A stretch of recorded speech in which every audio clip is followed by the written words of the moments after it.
Uttarakhand express में आप सभी का बहुत स्वागत है और मैं हूं आपके साथ में मनदीप। खबरों की शुरुआत करेंगे। सबसे पहले बात करते हैं पिथौरागढ़ की। पिथौरागढ़ के तवा घाट में फंसे तमिलनाडु के सभी 30 यात्रियों को सुरक्षित निकाल लिया गया। सभी यात्रियों को पिथौरागढ़ के धारचूला ले जाया गया था। सचिव आपदा प्रबंधन विनोद कुमार सुमन ने बताया कि तवा घाट में भूस्खलन के चलते आदि कैलाश यात्रा पर गए यात्री फंस गए थे और सीएम के निर्देश पर रविवार सुबह से हेली की मदद से यात्रियों को निकालने का काम शुरू किया गया। इन्हीं में तमिलनाडु के 30 यात्री भी शामिल थे। माननीय मुख्यमंत्री जी ने निर्देश दिए कि तत्काल हेलीकॉप्टर की व्यवस्था की जाए और उनके निर्देश के क्रम में आज सुबह हेलीकॉप्टर भेज दिया हम लोगों ने और सुबह सुबह अर्ली मॉर्निंग हमारा रेस्क्यू अभियान शुरू हो गया था और उसके क्रम में हम लोगों ने तमिलनाडु के सभी 30 के 30 लोगों को रेस्क्यू कर लिया है। बाकी जो लोग हैं उनको भी रेस्क्यू किया जा रहा है। वहीं इससे पहले तमिलनाडु के मुख्यमंत्री एमके स्टालिन ने बारिश के बाद में तवाघाट और धारचूला के बीच में फंसे तमिल यात्रियों के मुद्दे पर एक तमिल यात्री से फोन पर बात की। स्टालिन ने ट्वीट कर जानकारी दी कि हम उत्तराखंड में भूस्खलन में फंसे तमिल लोगों को बचाने के लिए सभी उपाय कर रहे हैं। मैंने एक तमिल यात्री थिरुमिकू से बात भी की है। हम प्रभावित लोगों को सुरक्षित उनके घर तक लाने में हर संभव मदद कर रहे हैं।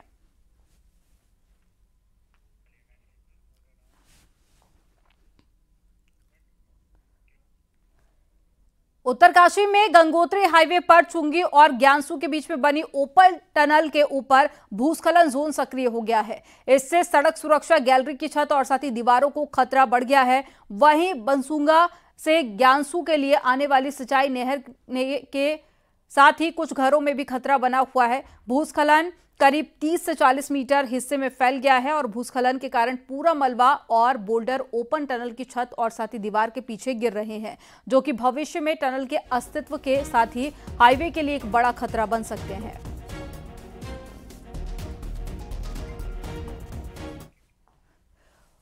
वहीं NHIDCL की टीम ने आपदा प्रबंधन विभाग की टीम के साथ में बड़ेथी ओपन टनल में सक्रिय हुए भूस्खलन का निरीक्षण किया। इस मौके पर टनल के ऊपरी हिस्से भूस्खलन के मुहाने और साथ ही मनेरा क्षेत्र से इस भूस्खलन का सर्वे ड्रोन की मदद से किया जा रहा है।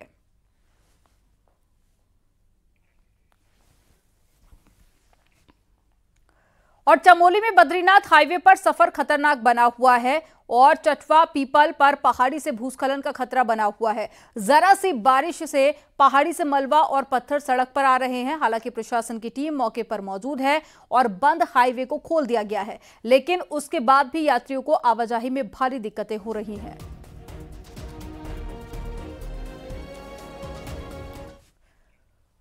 रुद्रप्रयाग में केदारनाथ हाईवे पर गुप्तकाशी से आगे सफर खतरनाक बना हुआ है। हाईवे पर कई जगह पर डेंजर जोन बने हुए हैं और यहां से बार बार भूस्खलन हो रहा है। वहीं डोलियो देवी के पास भी पहाड़ी से बोल्डर गिर रहे हैं, जिसकी वजह से लोगों को आवाजाही में भारी दिक्कतों का सामना करना पड़ रहा है और खतरा भी बना हुआ है।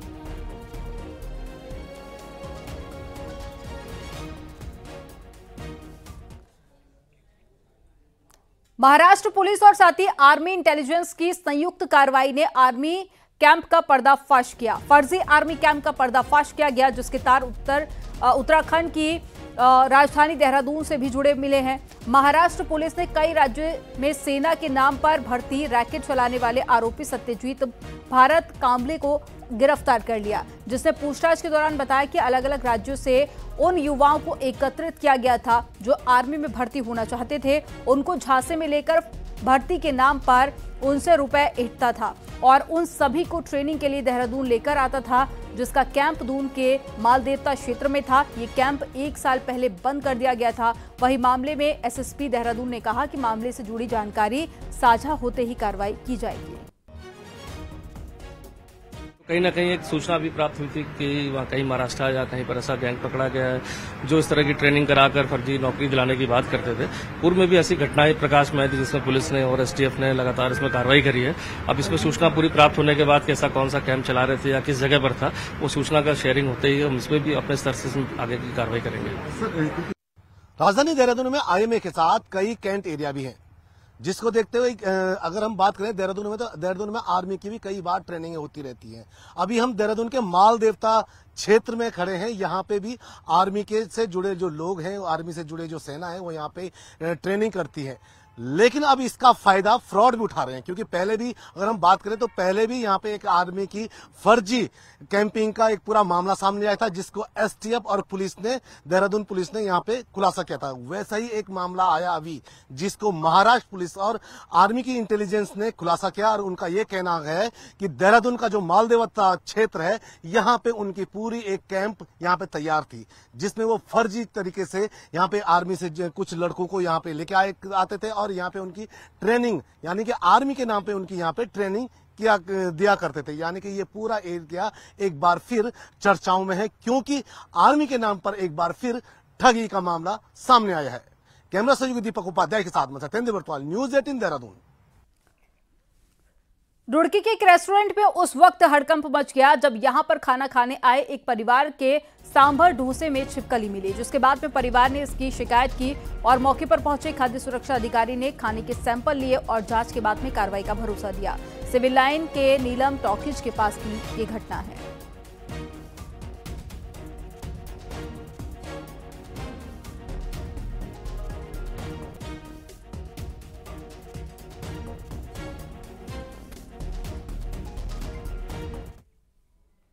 जम्मू कश्मीर के बारामूला में मुठभेड़ की लाइव तस्वीरें। कल भारतीय सेना ने 3 आतंकियों को मार गिराया था और मुठभेड़ में भागते दिखे आतंकी, वो तस्वीरें भी सामने आ गई हैं। ये तस्वीरें आपको दिखा रहे हैं, कश्मीर के बारामूला की है, जिसमें 3 आतंकियों को मार गिराया गया। इसके अलावा मुठभेड़ में कई आतंकी भागते हुए भी नजर आए। ये एक्सक्लूसिव तस्वीरें आपके सामने हैं जम्मू कश्मीर के बारामूला से, जहां पर ये मुठभेड़ की लाइव तस्वीरें हैं। कल भारतीय सेना ने 3 आतंकियों को मार गिराया था और इसके अलावा जो बाकी आतंकी यहां पर छुपे हुए थे, वो देखिए यहां पर भागते हुए इन तस्वीरों में नजर आ रहे हैं।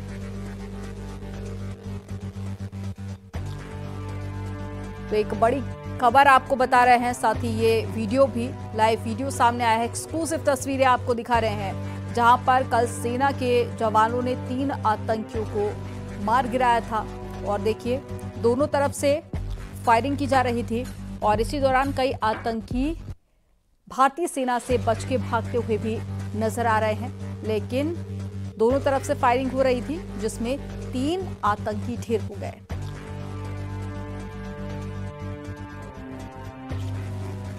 तो कश्मीर की ये तस्वीरें, कल की ये तस्वीरें हैं और एक्सक्लूसिव वीडियो इसका सामने आया है। तो कई आतंकी यहां पर छुपे हुए थे। भारतीय सेना को इसकी जानकारी मिली, जिसके बाद में सेना के जवान मौके पर पहुंचे और दोनों तरफ से पहले फायरिंग हुई और एक एक कर भागते हुए भी इसमें आतंकी नजर आ रहे हैं और 3 आतंकी ढेर हो गए। तो जम्मू कश्मीर के बारामूला से ये एक्सक्लूसिव तस्वीरें और ये वीडियो आपको दिखा रहे हैं, जहां कल सेना ने 3 आतंकियों को मार गिराया था और इनको लेकर बाकी की भी जांच की जा रही है। कुछ और भी लोगों के छुपे होने की आशंका जताई जा रही है कि कुछ और भी आतंकी यहां पर छुपे हो सकते हैं, जिसको लेकर सर्च ऑपरेशन भी जारी है। और ये फिलहाल कल की तस्वीरें हैं जब 3 आतंकियों को भारतीय सेना ने ढेर कर दिया था।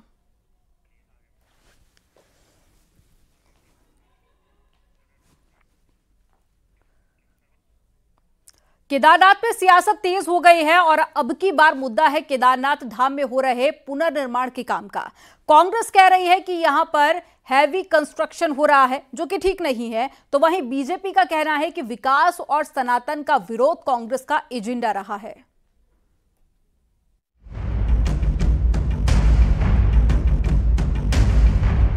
कांग्रेस की केदारनाथ प्रतिष्ठा रक्षा यात्रा खत्म होने के बाद देहरादून लौटे प्रदेश अध्यक्ष करण माहरा ने सरकार पर एक के बाद एक कई सवाल खड़े किए। मुख्य मुद्दा था केदारनाथ पुनर्निर्माण का काम। करण माहरा ने कहा कि केदारनाथ में बड़े बड़े कंस्ट्रक्शन के काम हो रहे हैं, जो बड़ी आपदा को न्योता दे रहे हैं। उन्होंने कहा कि बीजेपी केदारनाथ धाम का अस्तित्व खत्म करने का काम कर रही है। उन्होंने ये भी कहा कि कांग्रेस इन सब कामों की वैज्ञानिक समीक्षा करेगी और जरूरी हुआ तो कोर्ट का दरवाजा खटखटाएगी। स्थितियां बदहाल है, लोकल के लोग बहुत परेशान हैं और ऊपर मंदिर में के आसपास हैवी कंस्ट्रक्शन हो रहा है, जड़ खोखली हो रही, जो आने वाले भविष्य के लिए बहुत बड़ा खतरा होगा। हम इसीलिए चाह रहे हैं कि कोर्ट इसमें इंटरवीन करे, कोर्ट अपनी एक डेलीगेशन को वहां भेजे केदारनाथ में और देख के आए, कोर्ट के हमारे जजेस वहां जाके देखें कि हो क्या रहा है। और मुझे पूरा यकीन अगर हाई कोर्ट या सुप्रीम कोर्ट का कोई जज चले गया, दूसरे दिन ही वो कोई ना कोई ऐसा आदेश करा देंगे जिससे वहां का कंस्ट्रक्शन रुकेगा। अति हो रही है, अति। उधर बीजेपी का कहना है कि कांग्रेस हमेशा से विकास की विरोधी रही है, सनातन की विरोधी रही है, हिंदुत्व की विरोधी रही है और इन सब का विरोध करना हमेशा से उसके एजेंडे में शामिल रहा है। कांग्रेस हमेशा से विकास विरोधी, सनातन विरोधी है। उसके सारे राहुल गांधी से लेकर सारे नेताओं के वक्तव्य ये बताते हैं, वो विकास का विरोध करते हैं, वो सनातन का विरोध करते हैं, वो हिंदुत्व का विरोध करते हैं। इसलिए ये उनकी एजेंडे में शामिल है और वो इस पर कोर्ट जाते हैं तो जाएं, जो न्यायालय फैसला करता है सबको मंजूर होता है।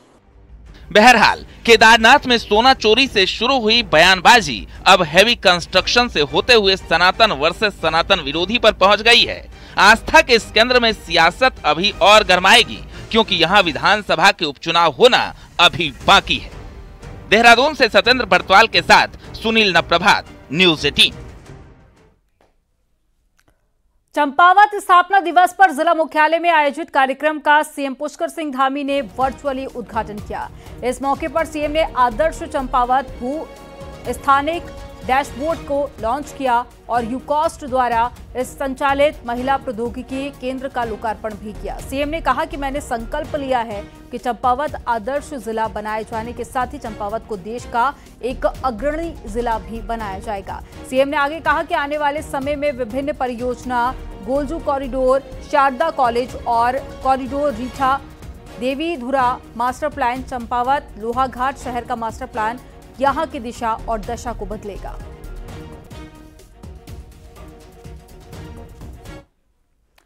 हरिद्वार पहुंचे मुख्यमंत्री धामी ने अखिल भारतीय संस्कृत गोष्ठी में शिरकत की। संस्कृत को बढ़ावा देने वाली संस्था संस्कृत भारती की ओर से हरिपुर कला में कार्यक्रम का आयोजन किया गया था। 2 दिन के इस कार्यक्रम में देश भर से संस्कृत के कई विद्वान पहुंचे और उन्होंने संवाद किया। मुख्यमंत्री पुष्कर सिंह धामी ने कहा कि संस्कृत उत्तराखंड की द्वितीय राजकीय भाषा है और संस्कृत को बढ़ावा देने के लिए सरकार लगातार कोशिश कर रही है।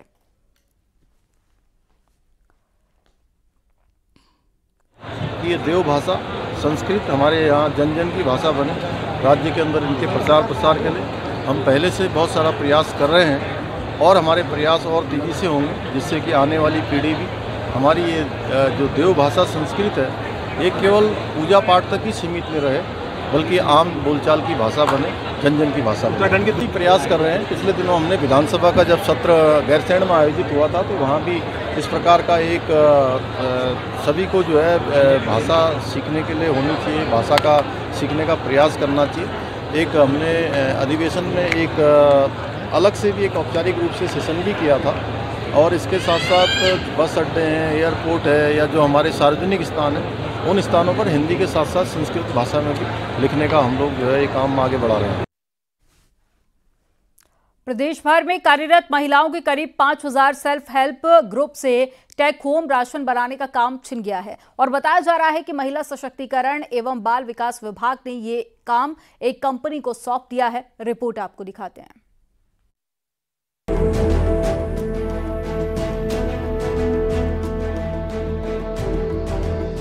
उत्तराखंड में टेक होम राशन योजना एक बार फिर विवादों में आ गई है।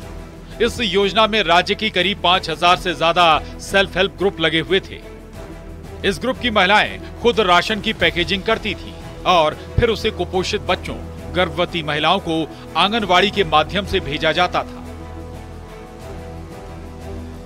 लेकिन अब बताया जा रहा है कि इन महिलाओं से ये काम छीन लिया जाएगा और अब से किसी कंपनी को इसका ठेका दिया जा रहा है। सेल्फ हेल्प ग्रुप का प्रतिनिधित्व करने वाली संस्था नारी शक्ति स्वरूपा महिला संगठन ने रविवार को एक प्रेस कॉन्फ्रेंस की और टेक होम राशन का ठेका किसी कंपनी को दिए जाने पर कड़ा ऐतराज जताया और बड़े आंदोलन की चेतावनी दी, क्योंकि अगर ऐसा होता है तो हजारों महिलाएं बेरोजगार हो जाएंगी। आज फिर से वही शुरुआत हो रही है कि मतलब हमसे तो ये कहा गया कि ये योजना बंद कर दी, भारत सरकार ने बंद कर दी। फिर आज भी 3 कंपनियों को बुलाया गया, नाफेड, एनसीसीएफ और केंद्रीय भंडारण। और हमें तो ये भी सुनने में आया है कि शायद एनसीसीएफ को ये काम दे दिया गया है बिना टेंडर के, बिना उसके।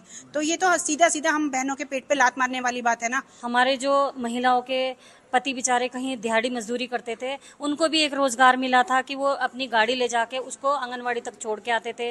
और दूसरा, जो थोड़ा थोड़ा करके बचत होती थी तो हमारी महिलाओं को थोड़ा अपने घर चलाने के लिए पैसा बचता था। उधर सेल्फ हेल्प ग्रुप से टेक होम राशन का काम छीनकर कंपनी को दिए जाने पर कांग्रेस ने भी कड़ी आपत्ति जताई है। कांग्रेस ने कहा कि नारी शक्ति का अपमान है ये बात है, उनका कुछ करने की बात है तो सरकार पूरी तरीके से भ्रष्टाचार में लिप्त है। जिस तरीके से उन्होंने आज हमारी सेल्फ हेल्प ग्रुप की महिलाओं का जो काम था, जो टेक होम राशन का काम वो कर रही थी और जिसमें वो बहुत सारी महिलाएं, 5000 महिलाएं जुड़ी हुई थी जिनको स्वरोजगार से वो जुड़ी हुई थी, उनका काम किसी प्राइवेट कंपनी को देने का काम ये सरकार जिस तरीके से करने जा रही है, ये सरासर गलत है और ये कहीं न कहीं उत्तराखंड की जो मातृशक्ति है उसका अपमान है। वहीं जब इस मामले में न्यूज 18 संवाददाता ने बाल विकास मंत्री रेखा आर्य से बात करनी चाहिए तो उन्होंने बात करने से ही इनकार कर दिया। 5000 सेल्फ हेल्प ग्रुप के माध्यम से प्रदेश भर में सैकड़ों महिलाएं टेक होम राशन के कारोबार से जुड़ी हुई थी। अब उनसे टेक होम राशन का काम छिन जाने के बाद ये महिलाएं बेरोजगार हो गई हैं। हमने इस संबंध में महिला सशक्तिकरण एवं बाल विकास मंत्री रेखा आर्य से बातचीत करने की कोशिश की, लेकिन उन्होंने टेक होम राशन के इस मुद्दे पर कुछ भी कहने से साफ तौर पर इनकार कर दिया। सुनील नौपरवात, न्यूज 18, देहरादून। और चलिए अब देखते हैं पहाड़ टॉप 10। सहसपुर पुलिस ने यूपी के कुख्यात अपराधी को गिरफ्तार कर लिया। सहसपुर के खुशहालपुर गांव में डकैती की घटना को आरोपी ने अंजाम दिया था। रुड़की में पुलिस ने गाड़ी चुराने वाले 3 आरोपियों को गिरफ्तार कर लिया। आरोपियों से 3 गाड़ियां भी बरामद की गई। हरिद्वार के डीएम कमेंद्र सिंह ने भूस्खलन संभावित इलाकों का स्थलीय निरीक्षण किया। डीएम ने अधिकारियों को भूस्खलन संभावित क्षेत्रों के स्थायी समाधान के लिए कई योजना बनाकर भेजने का निर्देश दिया। रुद्रप्रयाग में संगम बाजार में पौराणिक सुरंग का ट्रीटमेंट कार्य जारी है। एसपीओ और एसडीएम ने सुरंग के काम का जायजा लिया। नई टिहरी के बोराड़ी स्टेडियम में बारिश का पानी भरा हुआ है। पानी की निकासी की व्यवस्था नहीं होने से लोग परेशान हैं। अल्मोड़ा में महिला कांग्रेस का स्थापना दिवस धूमधाम के साथ में मनाया गया। महिला कांग्रेस ने सदस्यता अभियान की शुरुआत भी की। पूरे जिले में घर घर जाकर महिलाओं को कांग्रेस का सदस्य बनाया जाएगा। श्रीनगर में आम आदमी पार्टी के प्रदेश कार्यकारिणी अध्यक्ष एसएस कलेर ने निकाय चुनावों और केदारनाथ उपचुनाव को लेकर कार्यकर्ताओं की बैठक की। अल्मोड़ा में डिप्लोमा इंजीनियर संघ ने इंजीनियर दिवस धूमधाम से मनाया। इस दौरान विश्वेश्वरैया को याद कर दुनिया के सबसे महान इंजीनियर का जन्मदिन मनाया गया। टिहरी में इंजीनियर्स डे के अवसर पर नई टिहरी जिला अस्पताल में ब्लड डोनेशन कैंप का आयोजन किया गया। रामनगर में रविवार को साइंस फॉर सोसाइटी के बैनर तले 31 लोगों ने देहदान का संकल्प लिया।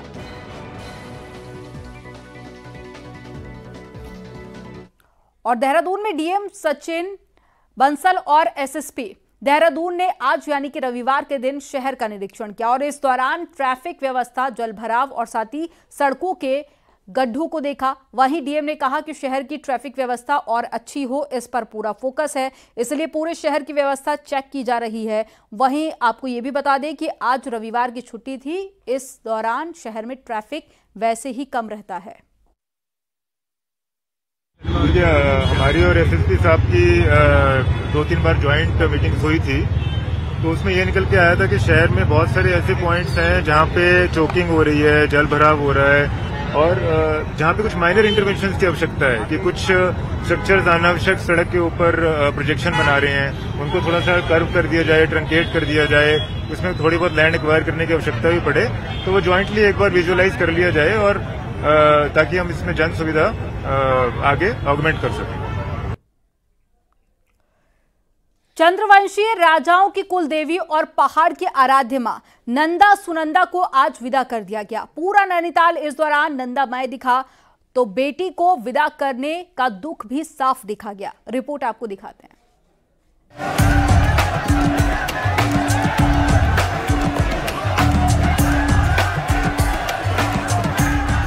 पहाड़ की कुलदेवी नंदा मायके से लौट गई हैं।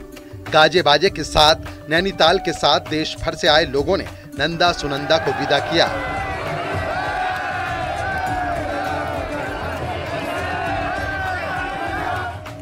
इस दौरान सरोवर नगरी मां के जयकारों से गूंज उठी।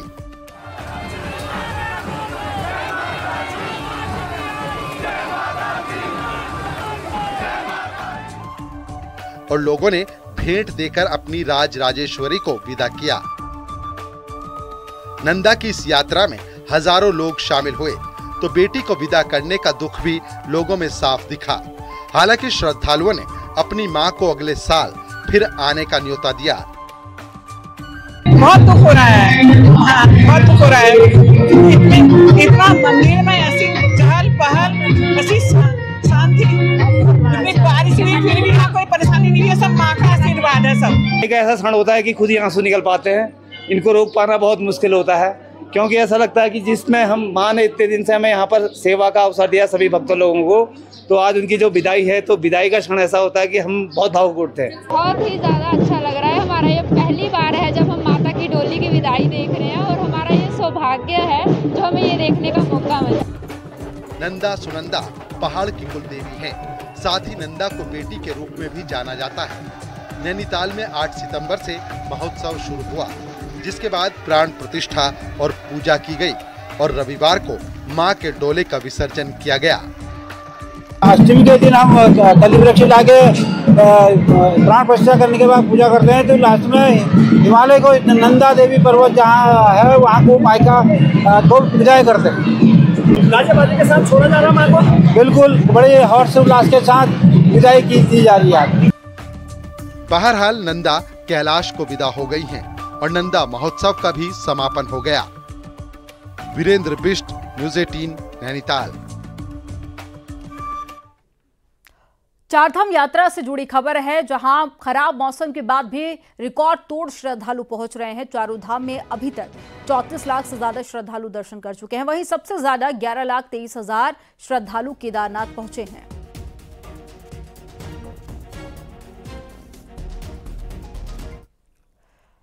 खराब मौसम के बाद भी श्रद्धालुओं का जोश केदारनाथ की यात्रा को लेकर कम नहीं हुआ। हालांकि बारिश से तीर्थ यात्रियों को दिक्कतों का सामना करना पड़ा, उसके बाद भी भारी संख्या में भक्त बाबा केदार के दर्शन करने के लिए पहुंच रहे हैं।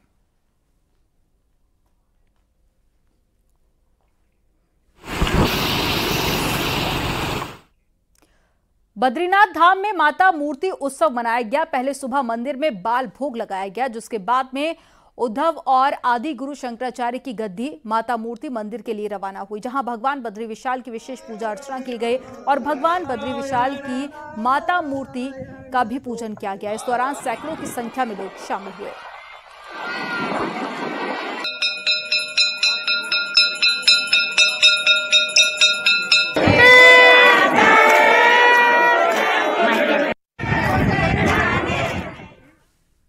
उत्तरकाशी के यमुना घाटी में खूबसूरत सरनोल सुतुड़ी सरुताल है और अभी हाल ही में यहां से एक दल ट्रैक करके लौटा है। इन दिनों सरुताल ताल के चारों तरफ अनेक प्रजाति के फूल भी खिले हुए हैं। 4 दिवसीय सरुताल ट्रैक से लौटे बीजेपी के प्रदेश मीडिया प्रभारी मनवीर चौहान ने कहा कि सरनोल से सुतुड़ी सरुताल ट्रैक अब ट्रैकर के लिए सुरक्षित और रोमांच भरा है।